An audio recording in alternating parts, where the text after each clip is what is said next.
नमस्कार। स्वागत है आपका इंडिया न्यूज़ 28 में। आइए बात करते हैं तमिलनाडु की कुछ खास खबरों की।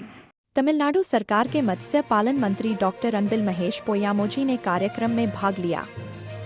नदियों में जलीय कृषि, मीठे पानी की जलीय कृषि परियोजना। तमिलनाडु सरकार के मंत्री को तमिलनाडु सरकार के मत्स्य पालन और मत्स्य कल्याण विभाग के माननीय स्कूल शिक्षा मंत्री डॉक्टर अनबिल महेश पोयामोजी के नेतृत्व में प्रधानमंत्री मत्स्य विकास कार्यक्रम के तहत त्रिची जिले में कावेरी नदी में कुल 60,000 मछली के बच्चे रखे गए थे। इसके अलावा यह परियोजना देशी मछली की प्रजाति है, जैसे कि पाल केंडई, कलपाका के रूप में, कटला, रोकू और मिर्कल जैसी भारतीय पेरुंगुंड मछली प्रजातियों की मछलियों को नदियों से एकत्र किया गया था और तंजावुर जिले में करंथी सरकारी मछली बीज उत्पादन फार्म में बिवलव के रूप में पाला गया था और तिरुचिरापल्ली जिले में कावेरी नदी में 60,000 मछली के बीज बिवलव का भंडार किया गया था। इसका उपयोग नदियों में अंतर्देशीय मत्स्य पालन को बढ़ाने, लुप्तप्राय देशी मछली प्रजातियों के संरक्षण, नदी प्रणालियों में देशी मछली प्रजातियों के स्थायी स्टॉक रखरखाव और नदी मछली पकड़ने पर निर्भर स्वदेशी मछुआरों की आजीविका को बढ़ाने के लिए किया जाता है। समारोह की अध्यक्षता जिला पंचायत अध्यक्ष मधुसूदन मिजार ने की। मत्स्य पालन और मछुआरा कल्याण के उपनिदेशक, तिरुचि क्षेत्रीय मत्स्य पालन और मछुआरा कल्याण के सहायक निदेशक, तिरुचि और करूर तिरुचि, अन्य सरकारी विभागों के अधिकारी, ग्राम प्रतिनिधियों और अंतर्देशीय मछुआरा सहकारी समितियों के सदस्यों ने भाग लिया। त्रिची से मुख्य संवाददाता वी बालाजी की रिपोर्ट। விவசாயத்துக்கு அடுத்தபடியாக இன்றைக்கு மீனவர்கள் சார்ந்திருக்கின்ற பல்வேறு விதமான திட்டங்களையும் 2 நாட்கள் முன்பாக கூட நீங்கள் பார்த்துருப்பீங்க. நம்முடைய தமிழ்நாட்டுடைய முதலமைச்சர் மீனவர்கள் சார்ந்து நாம் திட்டத்தை சொல்ல வேண்டும் என்று சொன்னால் ஒரு மிகப்பெரிய நீண்ட பட்டியலே நம்மிடம் இருக்கின்றது என்று சொல்லியிருக்கார்கள். அது எல்லா விதத்திலும் மீன் வளர்க்குறோம்னு சொன்னால் அது மீன் வளர்ப்பதுக்கு மட்டுமல்ல, ஒரு நீரை சுத்தம் செய்கிறது எல்லாத்துக்குமே இது எப்படி பயன்படுகிறது என்கிற விதத்திலும் இது பயனுள்ளதான ஒரு நல்ல திட்டமாகத்தான் இதை நாங்கள் பார்க்கிறோம். டெட் தேர்வை பொறுத்த வரைக்கும் ஆசிரியர்கள் முதன்மை பாடத்திலேருந்து தான் கேள்வி வரணும்னு சொல்லியிருக்காங்க. அது பரிசீலனை சங்கத்தை சார்ந்துக்கிட்ட அன்றைக்கி நைட்டு ஒரு 9 மணி வரைக்கும் நாங்கள் பேசியிருக்கோம். நாங்கள் பல பேர் பல விதமான கருத்துக்கள் சொல்லியிருக்காங்க. எல்லா கருத்துக்களையும் உள்வாங்கியிருக்கின்றோம். அந்த கூட்டத்தை முடிஞ்ச அடுத்த நாள் காலம்பரை நம்ம என்ன அந்த கூட்டம் நடைபெறுகிறது, நீண்ட நேரம் இரவு முழுவதும் நடைபெறுகிறது என்பதை தெரிந்து கொண்டு முதலமைச்சர் அது சார்ந்திருக்கின்ற கருத்துக்கள் என்ன சொல்லியிருக்காங்க உடனடியாக நாள் காலம்பரை இதனை நீ பார்க்க வேண்டும் என்று சொல்லியிருந்தார்கள். உடனடியாக நானும் நம்முடைய நாடாளுமன்ற உறுப்பினர் மூத்த வழக்கறிஞர் வில்சன் அவர்களும், ஏன்னா ரிவ்யூ பெட்டிஷன் மூலமாக நான் அவர் தான் எல்லாமே அதை ஃபாலோ பண்ணிகிட்ருக்காரு.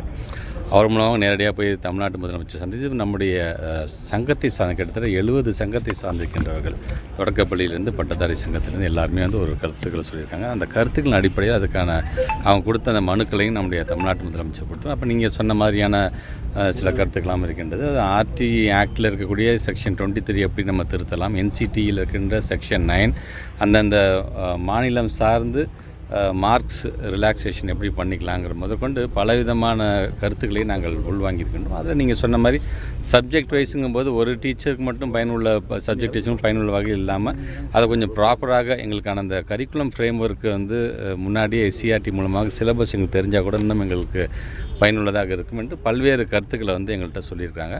அனைத்து கருத்துக்களையும் உள்வாங்கியிருக்கணும். ஒரு பக்கம் சட்ட போராட்டம், இன்னொரு பக்கம் நம்முடைய ஆசிரியர் பெருமக்கள். நாங்கள் ஆரம்பத்துலேருந்தே சொல்கிறது தான் 1/9/2025 எப்போ அந்த தீர்ப்பு வந்ததுலேருந்து அப்போலேருந்து நாங்கள் சொல்லி கொண்டிருக்கிறோம்.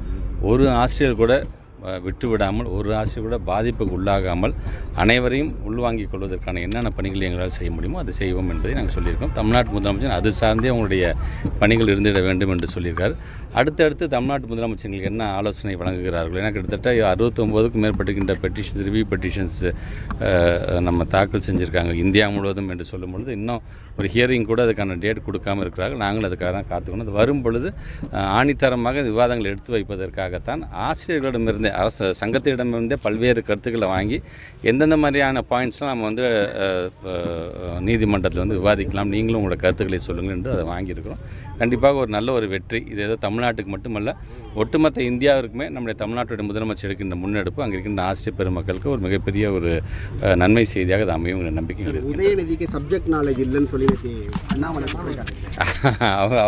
அவருக்கு ஆரம்பத்துலேருந்து அப்படி தான். நாங்கள் இன்றைக்கி இளைய சமுதாயம் சார்ந்து இன்றைக்கி ஒரு பல்வேறு விதத்தில் ஒன்றும் இல்லை, அவர்கிட்ட நான் சொல்கிறது ஒன்றே ஒன்று தான். ஸ்கில் டெவலப்மெண்ட் சார்ந்து எங்களுடைய மாண்புமிகு துணை முதலமைச்சர் எடுத்திருக்க இந்த முன்னெடுப்புகளை பாருங்கள். கல்வி சிறந்த தமிழ்நாடுன்னு இன்றைக்கி இவ்வளோ பேர் நாங்கள் சேர்ந்துருக்குறாங்க, பிள்ளைங்கள்லாம் போய் பல்வேறு ப்ரீ இன்ஸ்டியூட்ஸில் சேர்ந்துருக்குறாங்க அப்படின்னா அதுக்கு அடுத்த கட்டமாக அவங்க வேலை வாய்ப்பில் கொண்டு போய் அவங்களை உட்கார வைக்கிறதுக்கு ஸ்கில் டெவலப்மெண்ட்ங்கிறது வந்து எவ்வளோ இந்த நான் முதல் திட்டம் சார்ந்து தயவுசெய்து முழுமையாக தெரிந்து கொள்ள வேண்டும். அந்த நான் முதல் திட்டம் சும்மா கொண்டு வந்துட்டேன் மட்டும் இல்லை, அதுக்கான அந்த தொடர் ஃபாலோஅப் அந்த கண்காணிப்பு இருக்கின்ற காரணத்தால் தான் இவ்வளோ பெரிய ரிசல்ட்டை கொடுத்துருக்கிறாரு. எல்லாருமே எல்லாம் தெரிஞ்சுக்கிட்டு அரசியலுக்கு வரது கிடையாது. சில பேர் வந்து கற்றுக்குறாங்க. பீயிங் ஸ்கூல் எஜுகேஷன் முடிச்சிட்டாக்க உங்களை போன்று தான் எனக்கும் அனுபவம், பள்ளிக்கூடத்துக்கு போனேன் வந்தேன்னு தான் இருந்துச்சு. பட் ஸ்கூல் எஜுகேஷன் முடிச்சுட்டு நாங்கள் கற்றுக்குறோம். நாங்கள் நிறையா சாதிக்க வேண்டும் என்று ஆசைப்படுகின்ற ஒரு இளைய சமுதாயத்தை இன்னொரு இளைஞரே அப்படி சொல்வது என்பது உள்ளபடியாக அது வருத்தம் அளிக்கிறதாக இருக்கின்ற 10 பேர் கூட்டணி இருந்தாலும் எங்களுடைய கூட்டணி தான் பலமான கூட்டணி.